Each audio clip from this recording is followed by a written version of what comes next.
എല്ലാവരും പ്രതീക്ഷിക്കുന്നത് അമേരിക്കയുടെ പിൻബലമില്ലാതെ ഇസ്രയേലിനെ ഒരു ചുക്കും ചെയ്യാനാവില്ല. പക്ഷേ ഇസ്രയേൽ എന്ന രാജ്യത്തെ, ജൂതരാഷ്ട്രത്തെ നമ്മൾ ആഴത്തിൽ മനസ്സിലാക്കുമ്പോൾ ഒരു കാര്യം ഉറപ്പാണ്.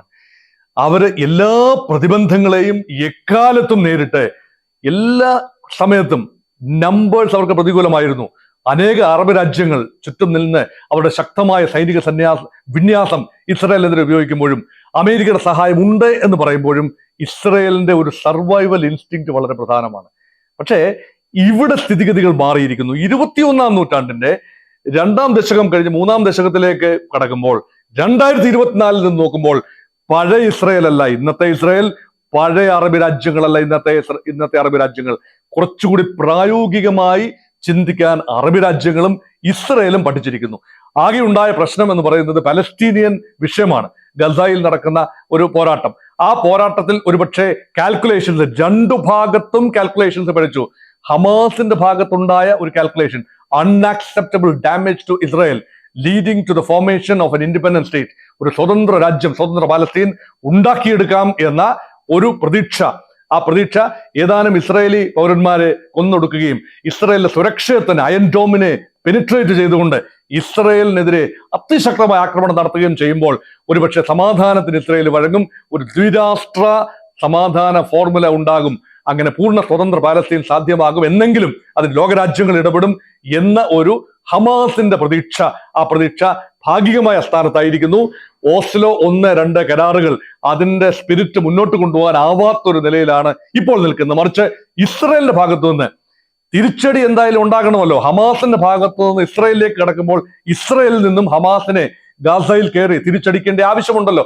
അത് എത്രത്തോളം ക്രൂരമാകും, എത്രത്തോളം ആഴത്തിലുള്ളതാകും, എത്രത്തോളം കാറ്റസ്ട്രോഫി ഉണ്ടാകും എന്നത് അചിന്തനീയമായ കാര്യമായിരുന്നു. എല്ലാവർക്കും അറിയാമായിരുന്നു. വലിയ തോതിൽ 33 ലക്ഷത്തോളം ആളുകൾ, 23 ലക്ഷത്തോളം ആളുകൾ വസിക്കുന്ന ഗാസയിൽ ഇസ്രയേലി സൈനിക നടപടി ഉണ്ടാകുമ്പോൾ അവിടെ ആകെ സാഹചര്യം കുഴഞ്ഞു മറിയും. ഇപ്പോൾ ഇതാ 33,000-ൽ പരം ആളുകളാണ്, ജീവനുകളാണ് അവിടെ പൊലിഞ്ഞത്.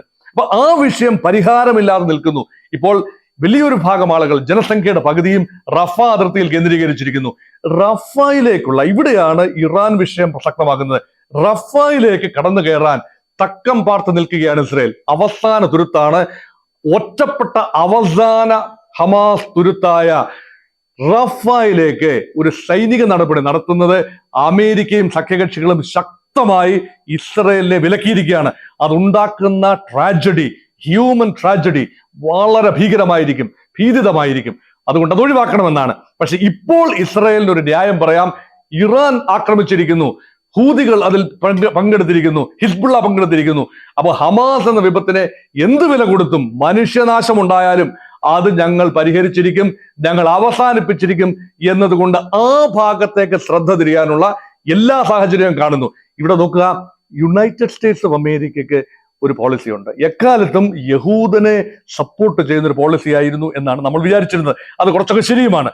കാരണം യഹൂദ ലോബിയുടെ പ്രവർത്തനം അമേരിക്കയുടെ നയതന്ത്ര രംഗത്ത്, അമേരിക്കയുടെ രാഷ്ട്രീയ രംഗത്ത്, അമേരിക്കയുടെ ബിസിനസ് രംഗത്ത് എല്ലാം നയതന്ത്ര ലോബി, ഈ യഹൂദ ലോബിയുടെ, ജൂയിഷ് ലോബിയുടെ സ്വാധീനം വളരെ കൂടുതലാണ്. അതുകൊണ്ട് അമേരിക്കൻ പൊളിറ്റിക്കൽ ഡിസിഷൻ മേക്കിങ്ങിനെ സ്വാധീനിക്കുന്നത് പലപ്പോഴും ജൂയിഷ് സയനിസ്റ്റ് ഇൻട്രസ്റ്റ് ആണ്. പക്ഷേ ഇപ്പോൾ അത് മാത്രമല്ല ഇൻട്രസ്റ്റ്, അറബികളും വളരെ ശക്തമായ ലോബിയിങ് നടത്തുന്നുണ്ട്. അത് മാത്രമല്ല അമേരിക്കയുടെ വ്യാപാര വ്യവസായ താല്പര്യങ്ങളും സാമ്പത്തിക താല്പര്യങ്ങളും ട്രേഡിംഗ് താല്പര്യങ്ങളും പശ്ചിമേഷ്യയിലെ അറബ് രാജ്യങ്ങളിലേക്കും പ്രത്യേകിച്ചും പേർഷ്യൻ ഗൾഫിലെ രാജ്യങ്ങളിലേക്കും കടക്കുന്നു. അതുകൊണ്ട് പൂർണ്ണമായി അറബികളെ പിണക്കാനാവില്ല. അമേരിക്കയുടെ സഖ്യ രാജ്യം തന്നെയാണ് സൗദി അറേബ്യ. UAE-യോട് വളരെ അടുത്ത് പ്രവർത്തിക്കുന്നു, ഖത്തറിനോടും ഒമാനോടും എല്ലാം അടുത്ത് നിൽക്കുന്നു, കുവൈറ്റുമായിട്ട് നല്ല ചങ്ങാത്തത്തിലാണ്. ഏതാണ്ട് എല്ലാ പേർഷ്യൻ ഗൾഫ് രാജ്യങ്ങളും അമേരിക്കയോട് അടുത്ത് നിൽക്കുന്നു. അതുകൊണ്ട് അവർക്ക് കാര്യമായി ഒന്നും ഇടപെടാനാവില്ല എന്നതുകൊണ്ടാണ് അറബ് രാജ്യമല്ലാത്ത എന്നാൽ ഇസ്ലാമിക രാജ്യമായ ഇറാൻ അവിടെ പലസ്തീൻ വിഷയത്തിൽ ഇടപെട്ടിരിക്കുന്നത്. ആ ഇടപെടൽ എന്ന് പറയുന്നത് അമേരിക്കയ്ക്ക് തടുക്കാനാവുന്ന ഒന്നല്ല. അമേരിക്കയുടെ ശത്രുപക്ഷത്ത് നിൽക്കുന്ന രാജ്യവുമാണ് ഇറാൻ. അതുകൊണ്ട് അമേരിക്കയ്ക്ക് ആകെ ചെയ്യാനാവുന്നത്, ഒരു സംഘർഷാവസ്ഥയിലേക്ക് വരികയാണെങ്കിൽ അറബ് രാജ്യങ്ങൾ ഒരു വൈതരണിയിലാവും, അറബ് രാജ്യങ്ങൾ ആകെ പെട്ടുപോകും. സ്വന്തം മതക്കാരായ അല്ലെങ്കിൽ ഈ മുസ്ലിം രാജ്യമായ ഇറാനെ പിന്തുണയ്ക്കാനാവില്ല സൗദി അറേബ്യക്ക്. കാരണം അവിടെ ഷിയ സുന്നി ഡിവൈഡ് ഉണ്ട്.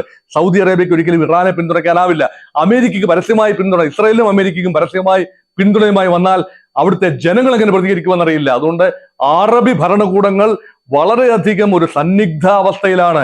അതുകൊണ്ടാണ് അമേരിക്ക പറഞ്ഞിരിക്കുന്നത്, ഇസ്രായേലിനോട് പറഞ്ഞിരിക്കുന്നത്, കുഞ്ഞനിയനായ ഇസ്രായേലിനോട് പറഞ്ഞിരിക്കുന്നു, സംയമനം പാലിക്കൂ, ഇപ്പോൾ എടുത്തു ചാടി ഒന്നും ചെയ്യരുത്. പക്ഷെ ആ വാക്കുകൾ വീൺവാക്കുകളായോ എന്ന് ഇപ്പോൾ സംശയം തോന്നുന്നു. അങ്ങനെ ക്ലിപ്പിട്ടാൽ, അമേരിക്ക ക്ലിപ്പിട്ടാൽ നിൽക്കുന്ന രാജ്യമാണോ ഇസ്രായേൽ? ഇതൊരു വലിയ ചോദ്യചിഹ്നമാണ്. ഇസ്രായേലിൻ്റെതായ അജണ്ടകളുണ്ട്, ജൂയിഷ് അജണ്ടയുണ്ട്, സയനിസ്റ്റ് അജണ്ടയുണ്ട്, നിലനിൽപ്പിന് വേണ്ടിയുള്ള പോരാട്ടമാണ്. എക്കാലത്തും അമേരിക്കയുടെ പിന്തുണ ഉണ്ട് എന്ന് വിചാരിക്കാനും ആവില്ല. അതുകൊണ്ട് വേറിട്ടൊരു പന്ഥാവ് ഇസ്രായേൽ വെട്ടി തുറക്കുന്നുണ്ടോ എന്നത് സംശയമാണ്. പക്ഷേ രാഷ്ട്രീയമായി നമ്മൾ നോക്കുമ്പോൾ, ജിയോ പൊളിറ്റിക്കലായി നോക്കുമ്പോൾ, ഇസ്രായേലിന് സ്വാഭാവികമായി ആശ്രയിക്കാൻ ഒക്കുന്ന ഏക ശക്തി അമേരിക്കയും യൂറോപ്യൻ യൂണിയനും നേറ്റോയും ഒക്കെ തന്നെയാണ്. അതുകൊണ്ട് സമീപ രാജ്യങ്ങളിൽ നിന്ന് ഒന്നും തന്നെ ഇസ്രായേലിന് ന്യായമായ പിന്തുണ കിട്ടാത്തത് കൊണ്ട് ഭാവിയിൽ അമേരിക്കയെ തന്നെ ആശ്രയിക്കേണ്ടി വരും. അതുകൊണ്ട് ഒരു പരിധിവരെ ഇസ്രായേൽ സംയമനം പാലിക്കുമെന്നാണ്. എന്ത് സ്ട്രൈക്ക് സംഭവിച്ചാൽ, ഇപ്പോൾ ഇറാനിൽ സംഭവിച്ചതുപോലെയുള്ള ഏറിയൽ ബോംബാർഡ്മെന്റുകൾ സംഭവിച്ചാൽ, അസ്ഫഹാനിൽ സംഭവിച്ചതുപോലെയുള്ള ഈ കാര്യങ്ങൾ സംഭവിച്ചാൽ അത് ഒരു ചെറിയ ഒബ്ജക്റ്റീവ് അല്ലെങ്കിൽ ചെറിയ ഒരു സിംബോളിക് നീക്കമായി കാണാം. യഥാർത്ഥത്തിൽ സംഭവിക്കാൻ സാധ്യതയുണ്ട് എന്ന് ഞാൻ കരുതുന്നത് ഇതൊന്നുമല്ല. സൈബർ ഇടങ്ങളിൽ ആക്രമണം ഉണ്ടാകും. ഇറാന്റെ ന്യൂക്ലിയർ കേപ്പബിലിറ്റിയെ ഫിസിക്കലി ആക്രമിക്കുന്നതിന് പകരം സൈബർ മാർഗങ്ങൾ ഉപയോഗിച്ചുകൊണ്ട്, സോഫ്റ്റ്വെയറുകൾ ഉപയോഗിച്ചുകൊണ്ട്, മാൽവെയറുകൾ ഉപയോഗിച്ചുകൊണ്ട് വലിയ തോതിലുള്ള ആക്രമണം ഉണ്ടാകും. ഒരുപക്ഷെ ഈ ഇറാന്റെ വലിയ നേതാവായിരുന്ന ഒരു സൈനിക ജനറലിനെ, ഖാസിം സുലൈമാനിയെ വധിക്കാൻ ഇസ്രായേലിലെ പദ്ധതി ഇട്ടതുപോലെ ഇറാന്റെ നേതാക്കളെ ഒന്നൊന്നായി, റെവല്യൂഷണറി ഗാർഡിന്റെ ടോപ്പ് കമാൻഡേഴ്സിനെ ഒന്നൊന്നായി ഇറാൻ അകത്ത് വെച്ചും അല്ലെങ്കിൽ കുതന്ത്രങ്ങളിലൂടെയൊക്കെ വധിക്കാനും അങ്ങനെ ചില കാര്യങ്ങളിൽ സാബോട്ടേജ് ചെയ്യാനും ഇറാന്റെ മിലിറ്ററി കേപ്പബിലിറ്റി സാബോട്ടേജിലൂടെ, അട്ടിമറിയിലൂടെ അവതാളത്തിലാക്കാനും ഒക്കെയുള്ള ശ്രമങ്ങളായിരിക്കും ഇസ്രായേൽ നടത്താൻ പോകുന്നതെന്നാണ് ഞാൻ കരുതുന്നത്. അല്ലാതെ നേരിട്ടുള്ള ആക്രമണത്തിന് വലിയ പ്രസക്തിയില്ല. പ്രത്യേകിച്ചും ഒരു ആണവായുധ ആക്രമണം ആർക്കും ജയിക്കാനാവുന്ന ഒന്നല്ല. അതുകൊണ്ട് ആണവായുധങ്ങൾ ഉപയോഗിക്കാതിരിക്കട്ടെ. അവരുപയോഗിക്കില്ല, രണ്ടു കൂട്ടർ ഉപയോഗിക്കില്ല എന്ന് തന്നെയാണ് നമ്മൾ പ്രതീക്ഷിക്കുന്നതും.